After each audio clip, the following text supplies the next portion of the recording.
नमस्कार, आप देख रहे हैं बंगाल युद्ध। आपके साथ मैं हूं शुभ्रा सुमन। अगले आधे घंटे तक बंगाल विधानसभा चुनाव से जुड़ी हुई हर बड़ी खबर आपको बताएंगे, लेकिन सबसे पहले बंगाल अपडेट। हुगली में सीएम ममता बनर्जी ने विशाल रैली की। इस दौरान उन्होंने कहा, एक पैर से बंगाल जीतूंगी, दो पैर से दिल्ली जीतूंगी। पश्चिम बंगाल में टीएमसी के लिए प्रचार करने पहुंची समाजवादी पार्टी नेता जया बच्चन। उन्होंने कहा, बंगालियों को धमकाकर कोई भी सफल नहीं हुआ है। कूच बिहार के नताबाड़ी विधानसभा क्षेत्र में बीजेपी नेता मिल्टू राय पर अज्ञात लोगों ने हमला कर दिया, जिससे वो गंभीर रूप से जख्मी हो गए। कूच बिहार में टीएमसी और बीजेपी कार्यकर्ताओं में झड़प हो गई। बीजेपी ने आरोप लगाया है कि टीएमसी कार्यकर्ताओं ने पीएम पर आपत्तिजनक टिप्पणी की। आसनसोल में बीजेपी प्रत्याशी ने नॉमिनेशन से पहले मंदिर में दर्शन किए और आशीर्वाद लिया। पूर्वी बर्धमान में ममता बनर्जी के पोस्टर के साथ छेड़खानी के बाद माहौल तनावपूर्ण।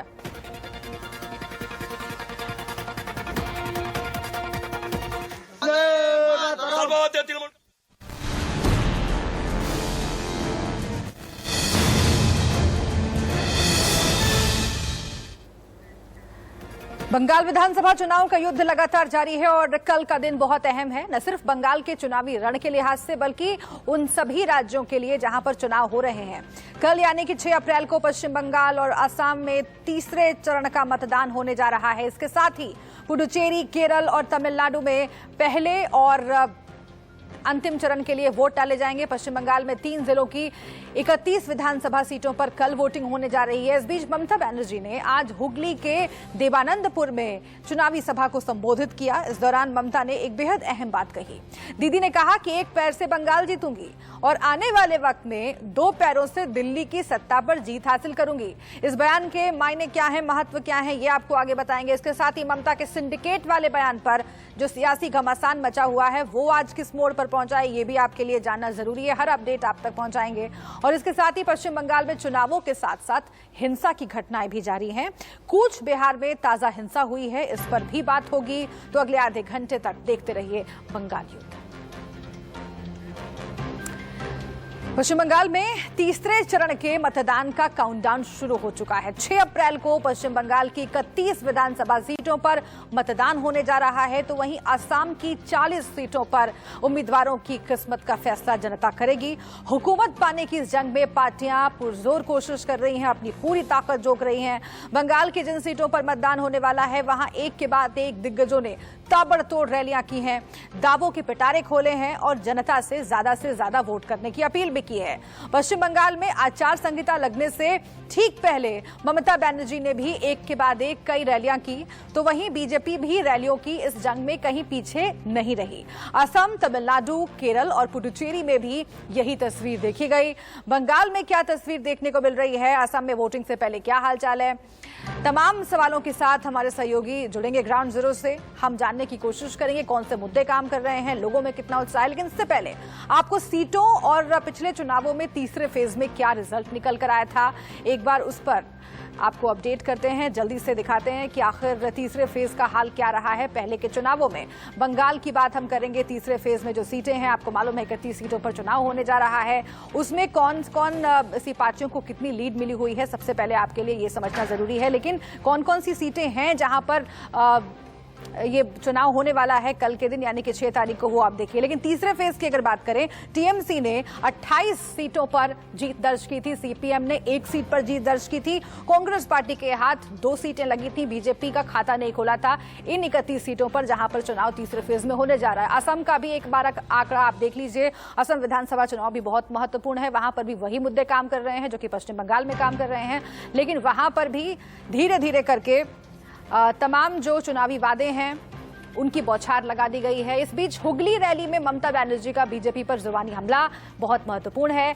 एक पैर से बंगाल जीतूंगी, 2 पैर से दिल्ली जीतूंगी, ये बोला है ममता बनर्जी ने। अब आप समझिए कि सीधा जो निशाना है वो दिल्ली की कुर्सी पर है।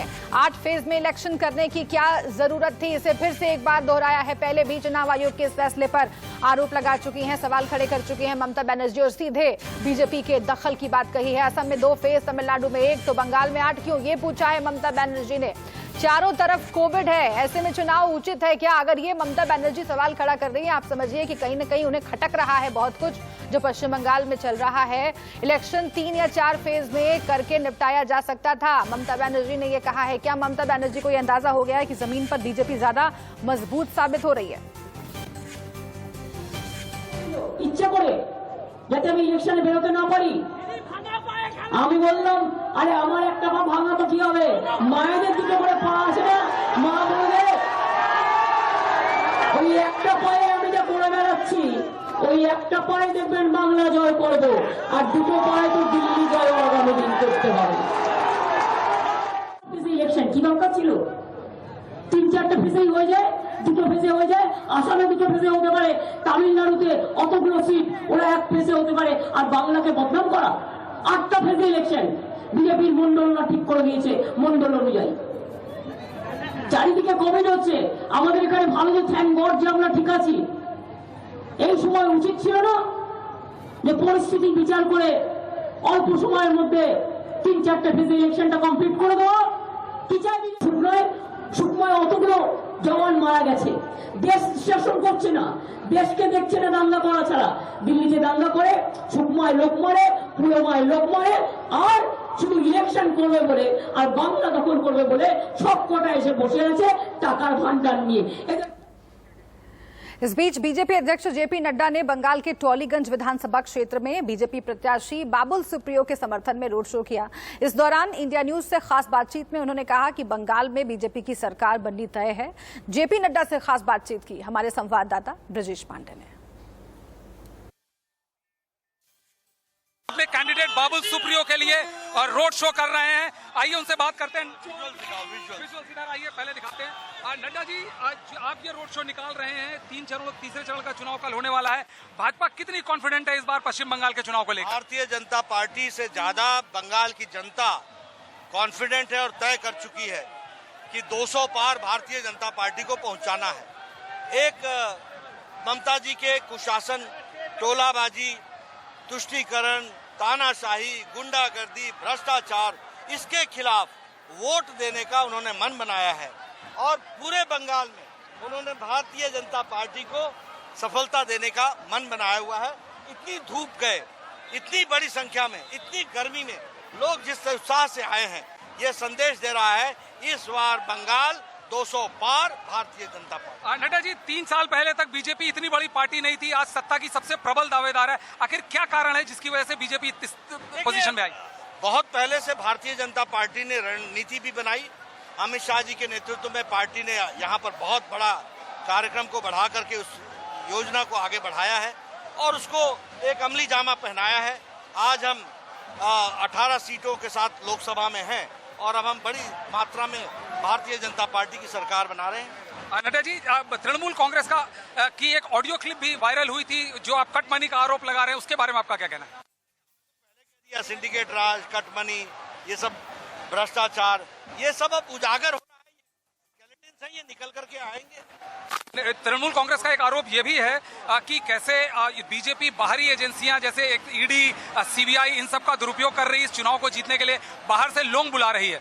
तो जिस तरीके से ममता जी ने एक उसको बदनाम करने की कोशिश की है, उसका जवाब देने का प्रयास हो रहा है। एक आखिरी सवाल, महाराष्ट्र से आज सीबीआई, हाईकोर्ट ने सीबीआई केस के लिए वो किया है, आपका क्या कहना है उसके बारे में? परमवीर केस के जांच के लिए सीबीआई को आदेश दिया है। हाँ, देखिए, मैंने भाई साहब 3 साल पहले, 2 साल पहले कह दिया था, unholy alliances leads to unholy deeds. तो ये उसके प्रमाण दिखने को मिल रहे हैं, ऐसे और आएंगे। अभी रोपे पेड़ बबूल का आम कहां से होए। ये थे बीजेपी के प्रेसिडेंट जेपी नड्डा। इधर कोल घोटाले से जुड़े एक वायरल ऑडियो पर बीजेपी ममता सरकार पर हमलावर है। बीजेपी और सीपीआईएम का इस मामले पर क्या कहना है, वो सुनिए। ना चोरी, आप देखिए ममता जी, सिंडिकेट कौन है? अभिषेक बनर्जी कोयला माफिया को, गो तस्करी माफिया को संरक्षण देते हैं, 900 करोड़ से ज़्यादा की उग्राही इकट्ठी की जाती है। अनूप माझी कौन है? लाला। अशोक मिश्रा कौन है? विकास मिश्रा कौन है? विनय मिश्रा कौन है? कौन है ये सब लोग जिनको आपने इस माफिया वर्किंग का हेड बना रखा है और टीएमसी की युवा इकाई का महामंत्री बना रखा है? आप ध्यान देना ममता जी, जिस तरह अनूप माझी उर्फ लाला ने कि सबसे नजदीकी व्यक्ति गणेश बागड़िया ने राज खोले हैं, उसने बताया कि अभिषेक बंगाल के अंदर रेत का माफिया चला रहा है, कोयले का माफिया चला रहा है, गौ तस्करी का माफिया चला रहा है, भर्ती माफिया चला रहा है, शिक्षकों की ट्रांसफर का माफिया चला रहा है। और अपने सामने खड़े होने वाला व्यक्ति वो चाहे टीएमसी से हो चाहे भाजपा से हो, उन पर हमले कराए जा रहे हैं, सुनियोजित गुंडे पाले गए। ये इतना बड़ा बयान जो आप ही की पार्टी के अनूप माझी के सबसे करीबी व्यवसायी गणेश बागड़िया ने दिया है, ये सिद्ध करता है कि बंगाल में सिंडिकेट कौन चला रहा है। Element of truth, you know, because Mamata herself is destroying opposition in Bengal. She said, I want opposition-free Bengal. So when she said that, she also understands her counterpart. Modi Shah is the worst type of autocrat, worst type of anti-democratic, and they are fascistic. They do not tolerate any right from any section of the people. वहीं BJP नेता RP Singh ने भी audio viral पर ममता सरकार को घेरा है, तो केंद्रीय मंत्री मुख्तार अब्बास नकवी ने दावा किया है कि इस बार ममता की विदाई तय है। आप खुद सुनिए। देखिए, जो अभी नए ऑडियो टेप उजागर हुए हैं उसमें बड़ा स्पष्ट है कि किस प्रकार से सिंडिकेट काम करता था। वो एक वहाँ के सरकारी अफसर और वहाँ के एक बड़े माफिया के बीच में वो ऑडियो टेप है। इसमें बड़ा स्पष्ट हुआ लगभग 35 करोड़ रुपये महीना ममता बनर्जी के भतीजे को जाता था और लगभग पिछले 2.5-3 साल से वो ऐसा प्रोसेस चल रहा था। तो बड़ा स्पष्ट है सिंडिकेट कौन है। सिंडिकेट अब उनके पास का कोई जवाब है नहीं।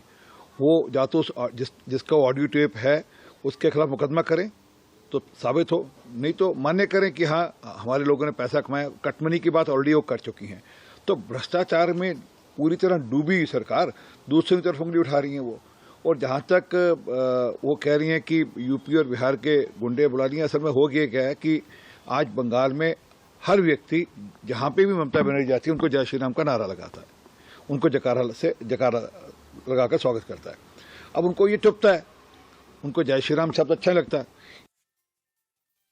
पश्चिम बंगाल में तृणमूल कांग्रेस की सरकार, ममता जी की सरकार जिस तरह से करप्शन, क्राइम और कुशासन के कलंक से पूरी तरह से घिरी हुई है, पूरी तरह से उस पर चस्पा हो गया है, उससे वो पूरी तरह से हताश और निराश हैं और इसीलिए खिसियानी बिल्ली खंबा नोचे।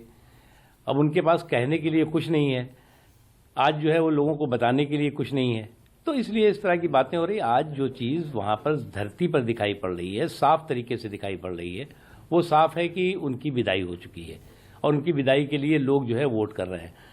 और ये जो है वो तभी ऐसी चीज़ें होती हैं, तभी ऐसी चीज़ें कही जाती हैं जब आदमी जो है इस बात का एहसास कर लेता है कि जनता जो है उनको जो है वो पूरी तरह से वोट की चोट दे रही है और इसलिए इस तरह की हताशा और निराशा की बातें कर रही हैं। और इसी के साथ यहाँ पर वक्त एक छोटे से ब्रेक का है। आप बने रहिए हमारे साथ, देखते रहिए इंडिया न्यूज।